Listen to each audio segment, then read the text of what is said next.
नमस्कार, जय जोहार। नमस्कार नमस्कार। आज हमन राजकुमार रस्तोगी जी हमार सीनियर एडवोकेट तिर आए हन और आज मैं हमार छत्तीसगढ़ के भाई बहनी मन बर एक राजस्व के जमीन जायदाद से संबंधित मामला के बारे में चर्चा करेला सर में आए हों। आप मन सब जानता हो कि हमार पुरखा मन के नाम पे संपत्ति रही जमीन रही उनकर खत्म होए के बाद वो संपत्ति ला वो खेत ला अपन नाम में करवाए बर हमन ला का प्रक्रिया अपनाएल पड़थे एकर बारे में पूछे बर आज सीनियर में हम आए हन। एक केस है जोन में एक आदमी के पिताजी खत्म हो गए है और ओकर 2 एकड़ खेत है। अब वो 2 एकड़ खेत ला 2 भाई और 4 बहनी है तो ओला अपन नाम में चढ़वाए बर बड़े भाई है सर मेरे जैसे आतीस तो का प्रक्रिया अपनाएल पड़तीस तो उनला हम जानना चाहत हन। तब बताओ सीनियर का एकर बर करे लगी। देखिए, लैंड रेवेन्यू कोड भू राजस्व संहिता जो बनी हुई है उस भू राजस्व संहिता के तहत ही 109 और 110 नामांतरण का आवेदन प्रस्तुत करना पड़ता है सक्षम अधिकारी मतलब तहसीलदार या नायब तहसीलदार के पास में हौती उठाए पिताजी के डेथ हो गए हैं तो पिताजी के जितने भी विधिक उत्तराधिकारी होंगे सबसे पहले विधिक उत्तराधिकारी कौन होता है? सबसे पहले आते हैं उनकी पत्नी, फिर उसके पुत्र, फिर उसकी पुत्रियां। यदि किसी पुत्र या पुत्री की मृत्यु हो गई तो ऐसी स्थिति में उस मृत पुत्र या मृत पुत्री के बच्चे और उसकी पत्नी भी विधिक वारिस की श्रेणी में आते हैं। तो वो आवेदन में उनको नाम उनके नाम भी देना आवश्यक है। अगर नहीं देते हैं तो ऐसी स्थिति में तथ्यों को छुपा कर के भी कभी कभी लोग ले लेते हैं, लेकिन जिस दिन भी जानकारी प्राप्त होगी वो उस जमीन पे दावा कर सकते हैं। तो असली वकील साहब पहली तो जब का भाई रही से तेकरे नाम में सब संपत्ति होए बाप के है तक आप बहनी मन के नाम में तको चढ़ी। 2005 में एक नया अमेंडमेंट आ गया था सुप्रीम कोर्ट का जिसमें पहले बहनों को जो राइट्स नहीं थे वो बहनों को भी राइट्स पूरी तरह बराबर का अधिकार दे दिया गया है। पहले बहुत राइट्स कम हुआ करते थे बहनों के, लेकिन अब 2005 के बाद से अब बहनों को भी उतना ही अधिकार है जितना कि भाइयों को अधिकार है। मतलब बहनी और भाई और ओकर बाद तो दाई जिंदा है तो दाई के नाम में तको चढ़ी।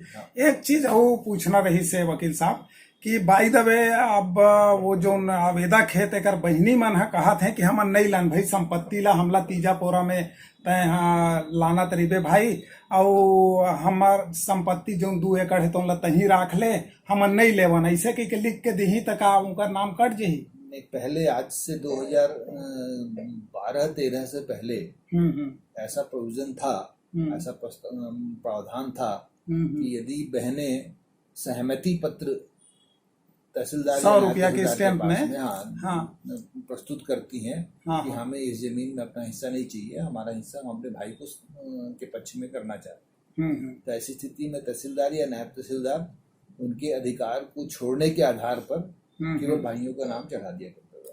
फिर अभी नहीं हो, अभी 2012-13 के बाद ऐसे प्रावधान आ गए हैं छत्तीसगढ़ खास में, वो देश में नहीं है।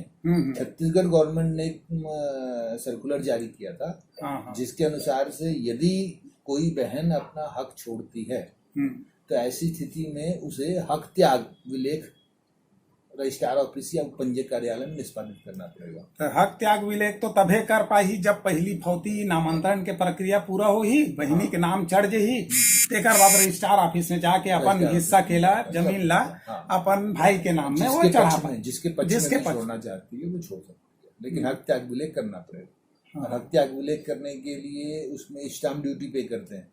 जैसे मान लीजिए अगर 2 एकड़ जमीन है, 5 विधिक उत्तराधिकारी हैं तो 5 विधिक उत्तराधिकारियों में बराबर बराबर जमीन बटेगी और जितना हिस्से की अधिकारिणी बहन है उतने हिस्से का उसको अपने भाइयों के पक्ष में या किसी एक के पक्ष में या सबके पक्ष में छोड़ सकते। तो वो रजिस्ट्री में वो स्टाम्प ड्यूटी लगी और वो खर्चा लगी। हक त्याग विलेख में 0.2% का यदि रक्त संबंधियों के बीच है रक्त संबंधी हैं, पारिवारिक हैं, बिल्कुल सगे रिश्तेदार हैं। हाँ, तो ऐसी स्थिति में 0.2% का स्टाम्प ड्यूटी पे करना पड़ता है। तो वो रजिस्ट्री करा ही, रजिस्ट्री पेपर ला निकाल ही, तेकर बाद फिर नामांतरण बार आवेदन कर ही कि इसमें से बहनों का नाम काट दिया जाए, जिसका नाम विलोपित करने के लिए विलोपित आवेदन कर लगा सकते तो दोबारा आवेदन। यानी अब सुन लो भाई बहनी हो कि अगर ऐसा स्थिति है बहनी मन हा अपन संपत्ति ला भाई के पक्ष में छोड़ देना चाहते तो 2 पैत ले नामांतरण के प्रक्रिया तहसीलदार में होही। 1 पैत नामांतरण होही जब पिताजी के नाम हा कटही और भाई बहनी और अगर दाई जिंदा है तो दाई के नाम में चढ़ी। तेकर बाद बहनी मन हा अपन भाई के पक्ष में अपन संपत्ति ला देना चाहते तो हक त्याग विलेख जो रिलिंक्विश डीड कहते हैं तो ला रजिस्ट्री ऑफिस में जाके रजिस्टर कराए लगी। रजिस्टर कराए के बाद वो रजिस्ट्री ला निकाल के 1 पैत फिर तहसीलदार में आवेदन करे लगी कि एमा भाई मन के नाम में चढ़ा दिए जाए, बहनों का नाम विलोपित कर दिया जाए तो काट के वो पूरा संपत्ति भाई मन के नाम में चढ़ जाही। तेकर बाद पटवारी हा सुधार दी और ऋण पुस्तिका में तक सुधर जाए। और कुछ ये संबंध में कोई विशेष जानकारी हो ही तब बताओ वकील साहब।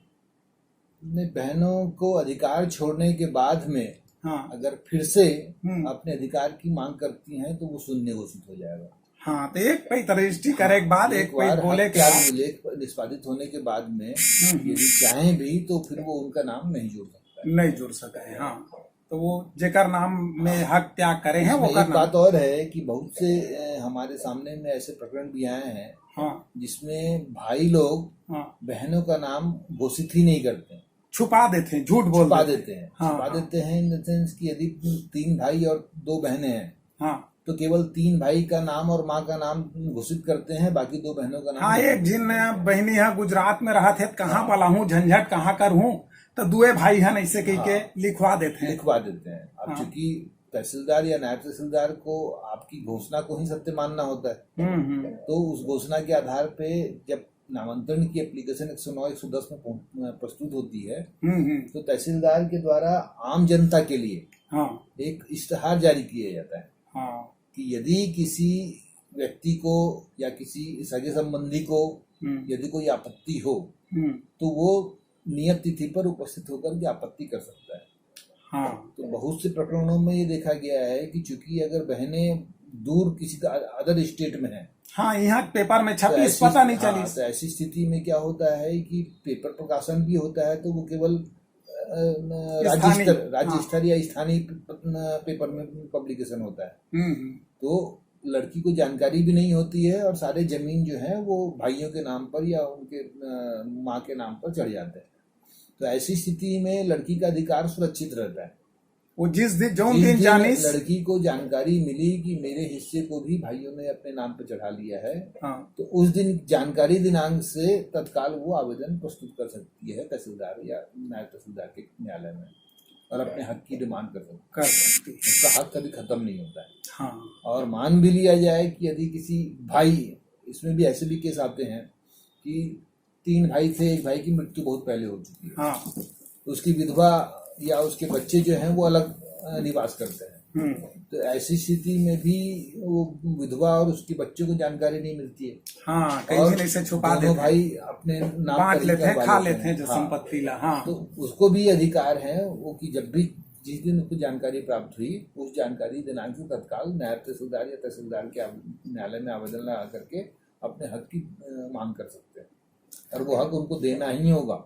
हाँ, तब देखे भाई बहनी हो कई ऐसा टाइप के मामला बहुत गांव मन में देखे लाथे जो उनमें लोगन भाई मन खासकर अपन ये सब जानकारी ला छुपा के संपत्ति ला अपन नाम में कर देते हैं। सुने में ये आते कि वो अपन नाम में चढ़वा लीस, तो चढ़वाए के प्रक्रिया यही है, कुछ गलती कर रही थे तब नाम चढ़ते।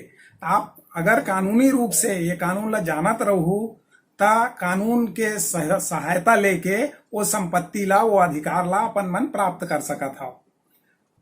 तो आज के लिए बस अतका ही, और कोशिश करबो ना हम सीनियर में रहू बहुत सारा कानून के बारे में, सरल कानून के बारे में आप मन ला जानकारी देत रहिबोन। तब तक के हमार चैनल ला लाइक कराओ, सब्सक्राइब कराओ। जय जोहार, जय छत्तीसगढ़।